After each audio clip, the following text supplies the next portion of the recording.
Thank you very much for the kind introduction. And I like to move around when I talk, and so I'll be moving around quite a bit. Dr. Akins invited me to share my experience with COVID-19 education at the beginning of the pandemic. And so my objectives are to discuss the role of global virtual education during the pandemic, report the role of Ghana Physicians and Surgeons Foundation in the early days of the pandemic, and describe the epidemiology of attendees at our virtual conferences. And thank you to all of you for all the lectures you've given so far and being present today. So I'll try and be brief.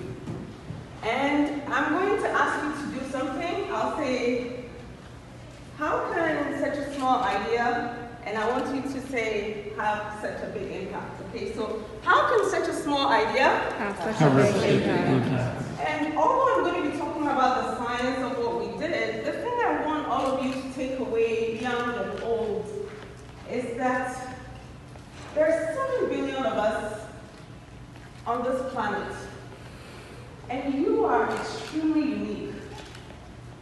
And so when something occurs to you, don't try and ask yourself, well, who else is doing it? Would I look odd? Just be yourself and do it, because you don't know who is going to affect. And we also tend to compare ourselves to others, and we tend to minimize what we do, look down on ourselves. I was reading something on LinkedIn the other day. Somebody said I scored 20. And he said, I'm not telling you what I scored 20 on, because then you start comparing. You don't know if it's my investments, my age, the number of surgeries I did today. Be yourself, be unique. And if an idea occurs to you when you're 65, like some of you here in this room, 70, 21, just do it. So what I'm going to talk about started with an idea. I thought, you know, I just signed up for a Zoom platform with 1,000 that can give access to 1,000 attendees. And we're at the beginning of the pandemic. What about I start organizing educational seminars so people can share their ideas? And what if it wasn't just physicians in the United States, but for every one of these webinars, I find someone from Ghana, and I find somebody from the United States, and tell them to share their experiences. And just out of that simple idea, which I shared with the GPSF executive, and they thought, go for it. I was able to reach over 800 people over a short time.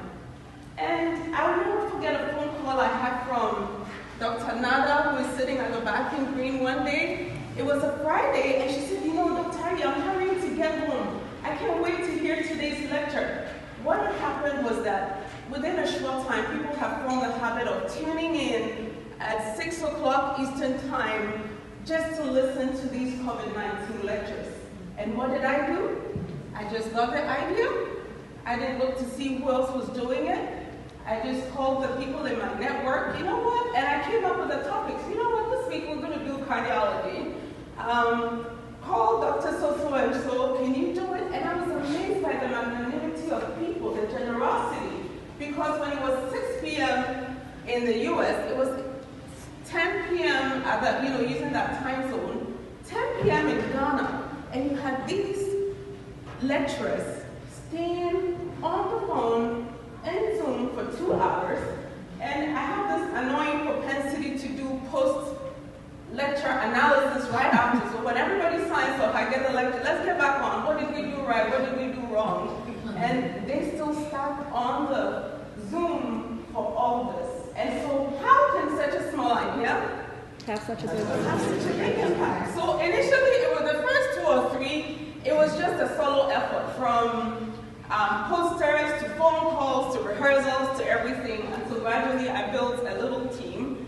And even though after that, Dr. Akins has talked about ovarian cancer, different people have talked about UTI and all that, I'm just going to focus on the COVID-19 piece. And it used to amaze me the kinds of people who would show up on there. I had the medical school dean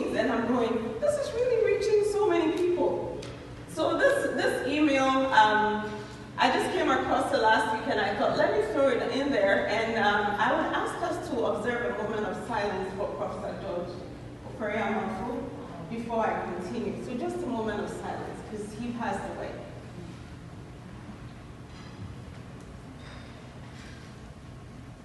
All right. So Professor George Ofori-Amanfo was actually the president of this organization probably in 2010 or so, about 10 or something years ago.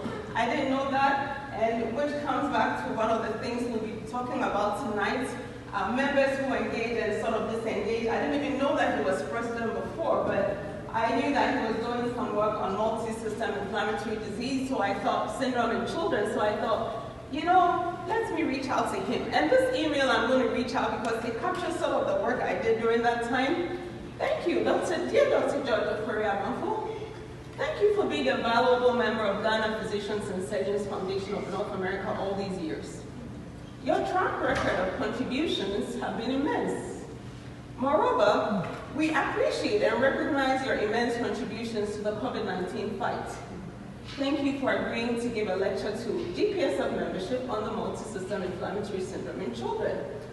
Since you agreed to have others join you, I located 2 other pediatric cardiologists who have long admired you. One is Dr. Annette Armstrong, based in Fairfax, Virginia, who graduated from Harvard University in 2002, and Dr. Benjamin Achampong, based in University of Nebraska in Omaha, Nebraska, who graduated from School of Medical Sciences in 2004.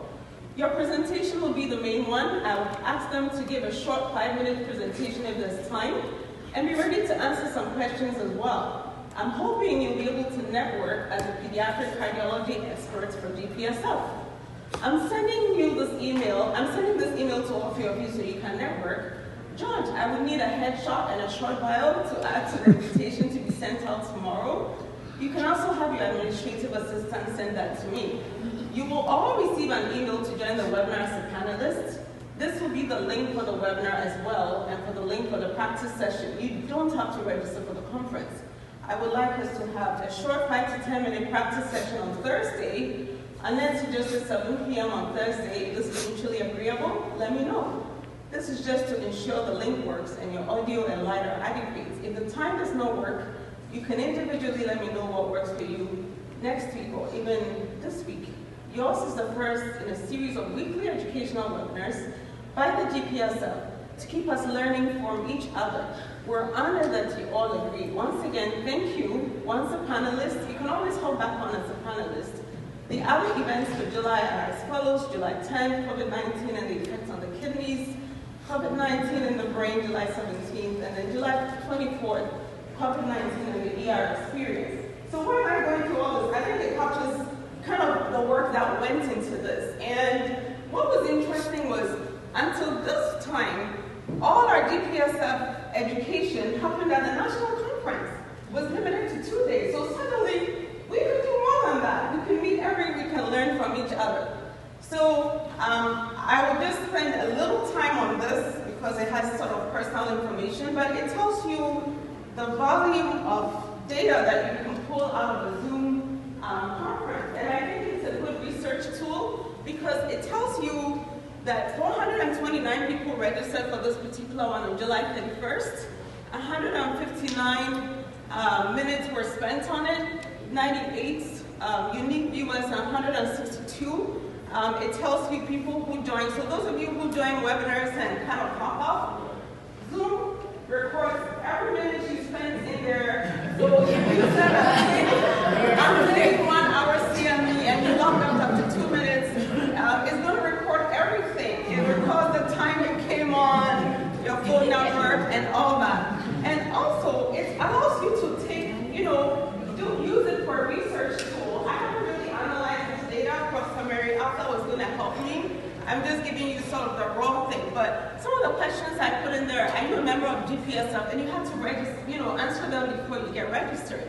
So just the snapshot shows those who said no. I would like to be a member. And the goal was I was going to use this data to reach out to people for membership. Then the other question I had was, are you registered to practice medicine? Are you a medical doctor, so you go to give your profession? And also, which country do you live in? So this was really international. How can such a small idea have such a big impact? So look at some of the countries that people came from. This is a little small, but there's Belize. We had people from Jamaica. We had people from Scotland. We had people from the United Kingdom. And then the countries, the cities in Ghana, we had Ho, Tamale, Koforidua, Sunyani. I mean, people from all over the world were joining just to listen to these lectures. And so this is a compilation of some of the things we talked about. Multi-system inflammatory syndrome in children. So these are our first set of speakers. This was the ones that I pretty much did solo. Dr. Benjamin Echampong. And just to add to this was also a way of people who didn't know about DPSF or who were kind of standby. So Annette had long admired Professor George Ofori-Amanfo. She was like, wow, I'm going to be on the same platform with him. I'm so excited. And out of that, I hadn't spoken to Annette in a while, but this lecture she gave kind of inspired her, and now she's formed something like Black Cardiology Doctors. They're always on LinkedIn, and I know this motivated her. She got in touch with Professor George, and when he died, you know, she was very, very sad, like all of us were. We didn't know that he was going to pass away so soon, but he quickly jumped on board. Dr. Benjamin Echampong, I found out, had done some work in Cape Coast. He had been doing echocardiography, teaching people how to do echoes in Cape Coast. We didn't know that. He wasn't a DPSF member. He had been going to Cape Coast on his own. So some of these things were very impactful. And then Dr. Kofi Appiah and Dr. Eduafu also talked about COVID-19 and the kidneys. The next set was a very interesting one. Dr. Victor Ogutu here, can you raise your hand for us? Right here, he used to be a past president. He talked with Dr. Ajay, who is a neurologist in Kolebu Teaching Hospital, about effects of COVID-19 on the brain. And so you realize that each panel has Ghanaians and Americans. On the ER1, you have Dr. Koka from Ghana, Dr. Ado from the United Kingdom, yes, Dr. Rockefeller Otting from Michigan, who has been instrumental in ED work, Dr. Lawrence from Ghana, and Dr. Nana Sewa also from Ghana. They gave their perspective on emergency department. And then we had another interesting one. I called it COVID-19 and the romance with hydroxychloroquine, heartbreak or marriage. That was a cool topic. That was when chloroquine was kind of falling out of use. And this one was very interesting because in the US, we had pretty much accepted chloroquine, hydroxychloroquine was over. And then our Ghanaian counterparts came on board and were like, nope. We don't care what you're doing in the US, we're going to use it, whether you like it or not. You're not leading this fight. We are, and hydroxychloroquine is working for us. And I thought we were going to be on the same page, but we weren't. And I was proud of their ability to stick out and say that, you know what, if your data says it doesn't work, leave us alone. That's what we have. We've used it for malaria for ages, and it hasn't caused any arrhythmia. So stay off of hydroxychloroquine. We're going to use it. And Dr. Bertha talked about skin manifestations of COVID-19. Dr. Atia Akama also gave a talk on cardiovascular disease and COVID-19. Dr. Jennifer Finn and Lieutenant Colonel Frederick Ajari. Johnny also talked about COVID-19 and the impact on obstetrics and neonatal medicine, sort of similar to what Charlotta Ayers talked about. And this is just, I'm going to give you snapshots. I wanted to show the videos, but it was like taking 4 gigabytes. So I'm just going to give you snapshots of some of the lectures, myself with the speakers. This is Dr. Akama. This was a neonatology lecture. This is romancing chloroquine on the left. Dr. Yvette up here on the right. And this was a copy of the certificate I created. Some of them I created before they gave the talk, so I would send it right away. Some I created afterwards, but I'll send them a thank you letter with a little certificate appreciating them. And the good thing was we went on Facebook Live as well, And even though for, I think, the maximum capacity or the maximum number of people we had at the chloroquine one was 200, when we go back to Facebook and look at it, we have over 3,000 views on some of them. So I think it really made great impact. In addition to educating a lot of people, it also brought out something which has been well written in the literature, how COVID-19 allowed international collaboration in research, in knowledge sharing, and just, you know, even the vaccine development. It took a lot of research to get things going. So the lessons I learned from this, that I didn't think that we would have over, well, close to 900 people registered for webinar series, and I noticed that even though I had to slow down because of work, I think, and I could be wrong, I think it ignited a series of webinar series from different groups, because the UK group said, why have you guys stopped this? Because of you, we're not doing any lecture series. Please go back to it. And I noticed that the Ghana Medical Association also started a webinar series, and different organizations have also started webinar series online. After a while, I realized I was going to need a team, and so team effort is necessary, finding the topics, the speakers, preparation, and I also learned about the incredible kindness of people and just wanting to donate their time, and the fact that it can be, from Dr. Nada's experience, it can be habit-forming and fun, and really a very good way of membership engagement, because all sorts of people, in fact, I had a pharmacist sending me a message from Ghana and saying, how can I be part of Ghana Physicians and Surgeons Foundation because of all the education you're doing? And I said, well, it's limited to physicians and so forth. It's those based in the US. And a lot of data to be mined. I don't think I've done service to all that information I have on my computer, like finding out what was the percentage of physicians, how many were GPSF members. So those of you with strong research skills, please help me out here, because I think there's a lot of papers that we can write just out of this.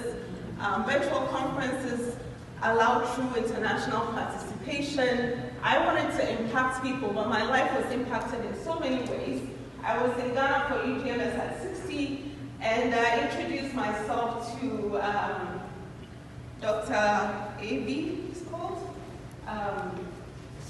Asamaba. And he said, oh, you are Dr. Ali, the famous doctor. And I said, well, how did I get famous? He said, oh, you are the moderator in chief. You know, and I run into people and they reference this, and so I wanted to impact people, and I think my life ended up getting more impacted than I thought. And since then, we've had some lectures. We're now doing it every month, and I hope that this year will continue. I want to acknowledge my family, my husband, the kids for all the times I was away, because they'll go, you do you do practice sessions, and then you do the thing, and then you do post whatever. Like, you're gone all the time. Anyway, so I want to thank them for all the time and support. I appreciate all the speakers from US and Ghana, and the people who stepped up. People called me and said they wanted to help. Dr. Paula J is not here, but he became a member of GPSF because of this. You know, after he helped a while, he registered to be a member. And Dr. Kudusa called me. Could you hand a few you can raise your hand. You graduated now, right? You graduated this year? 4 months. But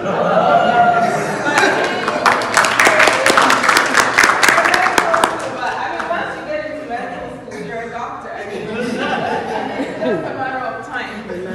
We got a team of medical students to help me as well, gave me ideas on how to do the certificates on Google. Mami Jewa Obey Janice Sepa Akwesi Udigo, and the GPSF executive supported me. They paid the graphic designer, they gave me the necessary push, and the Zoom platform was for a nonprofit that I formed, Global Infectious Disease Institute. So thank you very much, and if you have any questions.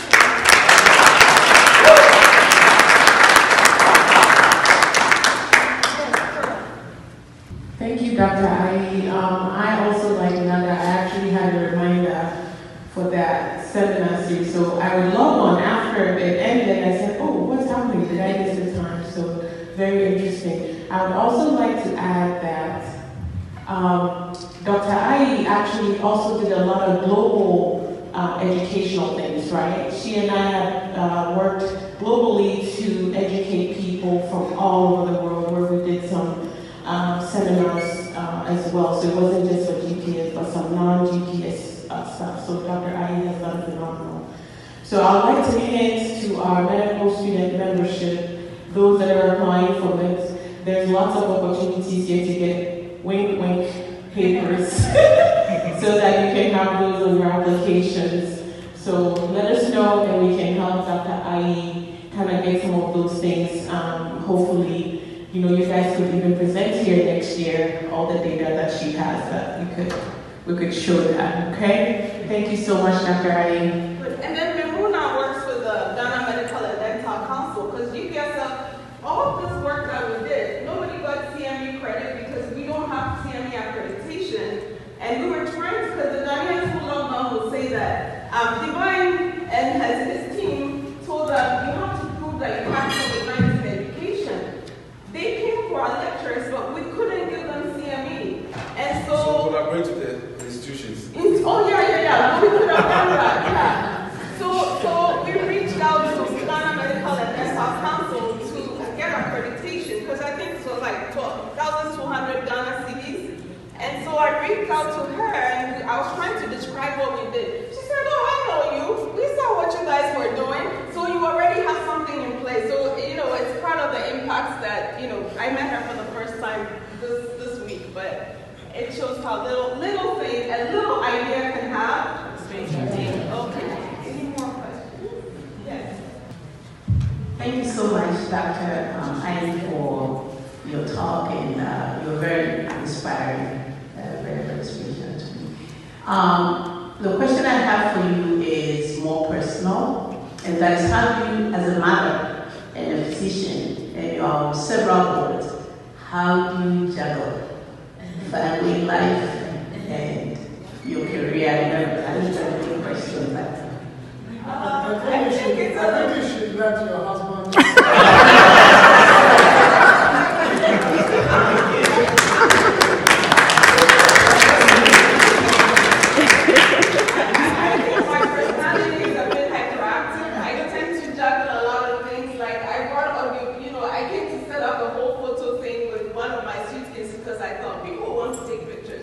I think I'm a little hyperactive, but sometimes I do it at the cost of family. Sometimes I'm just being honest, because I think one day my kids came down after I had done something, and he's 19, and I think he had been trying to discuss a book with me. He said, Mom, I've come here 6 times. You're always on a Zoom. So that kind of impact is part of why I slowed down after the 9th one. And in retrospect, the lesson should be that I should just have found different people to moderate and ask the team to go on. But I was kind of heartbroken. He said, you're always on a Zoom meeting. So I want to say that it's not all that glitters is gold. I'm not juggling everything, and I try to do my best. And I'm going to validate you, because it's not just you.